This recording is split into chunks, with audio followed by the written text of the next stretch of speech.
కేటీఆర్ చేసినటువంటి వ్యాఖ్యలు, నిన్న చేసినటువంటి వ్యాఖ్యలను ఏ విధంగా చూస్తారు? ఈరోజు కాంగ్రెస్ పార్టీ శ్రేణులంతా కూడా దిష్టిబొమ్మ దహనానికి పిలుపునిచ్చినటువంటి పరిస్థితి. ఈ అమెరికాలో చదువుకొని వచ్చిండు. మరి అమెరికాలో ఏం చదువుకున్నాడు కేటీఆర్ గారు మాకు అర్థం అవ్వట్లేదు.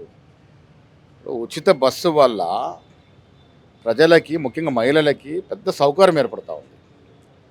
వాళ్ళు తిరగటానికి కానీ, వ్యాపార నిమిత్తం పోవడానికి కానీ పెద్ద సౌలభ్యం. ఇంత మంచి సౌలభ్యం లభిస్తున్న వేళ, మహిళలంతా సంతోషంగా ఉన్న వేళ, మహిళల గురించి ఆయన కించపరిచే విధంగా మాట్లాడడం అనేది అది ప్రజాస్వామ్యంలో ఎవరు కూడా దాన్ని యాక్సెప్ట్ చేయరు.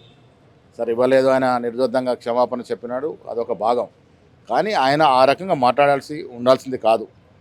అమెరికాలో చదువుకున్న వ్యక్తి, 10 ఏళ్ళు మంత్రిగా చేసిన వ్యక్తి, మహిళల పట్ల ఆ రకంగా మాట్లాడడం అనేది ఈ రాష్ట్రంలో మహిళలు జీర్ణించుకోలేకపోతూ ఉన్నారు. అందుకోసమే కాంగ్రెస్ శ్రేణులంతా ధర్నాలు, నిరసనలు చేయడం జరిగింది. కేటీఆర్ కాదు, ఎవరు కూడా సమాజంలో, ఈ ప్రపంచంలో సగభాగం మహిళల గురించి కించపరిచేందుకు మాట్లాడకూడదు. ఎవరు మాట్లాడినా దాన్ని సహించేది లేదు. హరీష్ రావు గారు మంచి నాయకుడు, మరి మాట మీద నిలబడాలి కదా. నిజంగా నువ్వు నిబద్ధత గల నాయకుడు అయి ఉంటే ఆనాడు నువ్వు ఒక ఛాలెంజ్ విసిరినావు. అంటే ఎట్లా కాంగ్రెస్ వాళ్ళు చేయలేరనే ఒక ధీమాతో పాపం ఛాలెంజ్ విసిరిండు. కానీ ముఖ్యమంత్రి గారి పట్టుదల ఆయన తెలియదు. ఇవాళ రుణమాఫీ చేసి తీరినాం మేము. 15 ఆగస్టు లోపల కేసీఆర్ గారు 10 ఏళ్ళు ఈ రాష్ట్రాన్ని పాలించి ఆర్థికంగా మొత్తం దివాలా తీయించి మాకు చిప్ప చేతికిచ్చి పోయినా దాన్ని సర్దుబాటు చేసుకొని కష్టపడి ఆర్థికంగా కొంత నిలదొక్కొని వాళ్ళ రుణమాఫీ చేయగలిగినాం. 15 ఆగస్టులోగా 2 లక్షల రుణమాఫీ జరిగింది.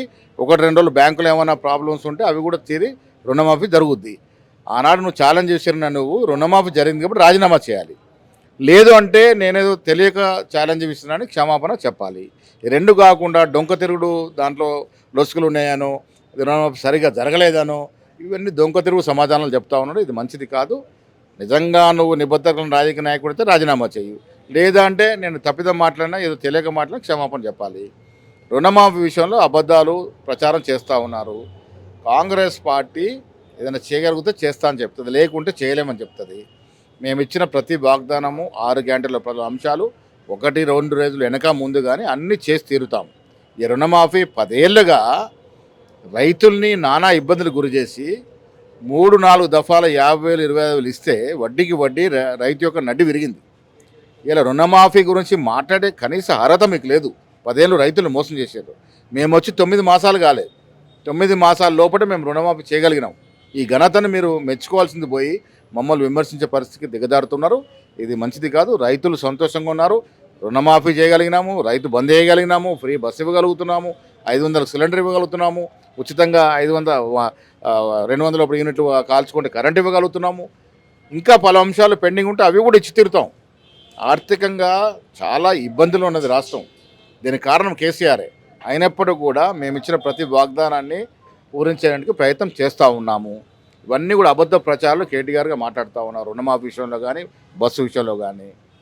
ఇలా రాష్ట్ర ప్రభుత్వం ఏదైనా మంచి చేస్తే, మీరు ప్రజాస్వామ్యం ఉన్నారు కాబట్టి ఇది మంచి అనండి, చెడు చేస్తే ఎత్తి చూపండి, మేము సరిదిద్దుకుంటాం. రేవంత్ రెడ్డి యొక్క పర్యటన నేపథ్యంలో విదేశాల నుంచి పెట్టుబడుల కోసం కాదు, పేరు ఊరు లేనటువంటి కంపెనీలతో ఒప్పందం చేసుకుని రావడం జరిగింది అని చెప్పేసి ప్రచారం చేస్తూ ఉన్నారు. 2 మార్లు పర్యటన. అంతకుముందు దావోసు, ఇవాళ అమెరికా, సౌత్ కొరియా. పెట్టుబడులు వచ్చినది మీరు చూస్తూ ఉన్నారు. మీటింగ్లు అయినటువంటి విజువల్స్ మీరు చూస్తూ ఉన్నారు. ఒప్పందాలు మీరు చూస్తూ ఉన్నారు. ఇప్పుడు ఒక ముఖ్యమంత్రి విదేశీ పర్యటనకు పోయినప్పుడు రాష్ట్ర నిమిత్తం, రాష్ట్ర అవసరాల నిమిత్తం ఇన్ని రోజులు కష్టపడి చాలామందితో కలిసి కొన్ని వేల కోట్ల రూపాయల పెట్టుబడులు తీసుకురాగలిగినారు. దాదాపు 80,000 కోట్ల పైన పెట్టుబడులు తీసుకురాగలిగినారంటే మీ హయాంలో మీరు చేయలేకపోయినారు. కేసీఆర్ హైదరాబాద్ దాటి ఎక్కడ పోయిన పాపన పోలే. ఒక్కసారి దుబాయ్, మలేషియాతో పోయినట్టున్నాడు. నువ్వు విదేశాలు పోవడం చేతగాలే, తేవడం చేతగాలే.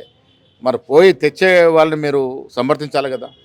ఇవాళ 80,000 కోట్ల పెట్టుబడులు అంటే తద్వారా ఎంత ఉద్యోగాలు క్రియేట్ అవుతాయి, అవన్నీ కూడా ఆలోచించుకోవాలా. 10 ఏళ్ళు పాలించి మీరు పట్టుమని 30,000 ఉద్యోగాలు ఇవ్వలే. మేము 3 నెలలప్పుడు 30,000 ఉద్యోగాలు ఇచ్చినాము. 1,00,000 ఉద్యోగాలు కట్టుబడి ఉన్నాము. మరి ప్రజలు మా వైపు ఉంటారా, మీ వైపు ఉంటారా? ఇవన్నీ కూడా తెలుసుకొని మాట్లాడాలి. కేసీఆర్, కేటీఆర్, వారి పార్టీ టీఆర్ఎస్ పార్టీ పని అయిపోయింది తెలంగాణలో. ఇలా ముఖ్యమంత్రి గారు చెప్పినట్టుగా అతి త్వరలో వారు బీజేపీతో మెర్జ్ అవుతారా, పార్టీని కలుపుతారా, ఏదో చేసే పరిస్థితి కనబడుతుంది మాకు వచ్చిన సంకేతాలు. కేసీఆర్ పని అయిపోయింది. ఇవాళ టీఆర్ఎస్ అనేది ఉండే పరిస్థితి లేదు. కాంగ్రెస్ పార్టీ ఇవాళ దినదినం బలోపేతం అవుతూ ఉంది. మేము ఇచ్చిన ప్రతి మాటని నిలబెట్టుకుంటాం.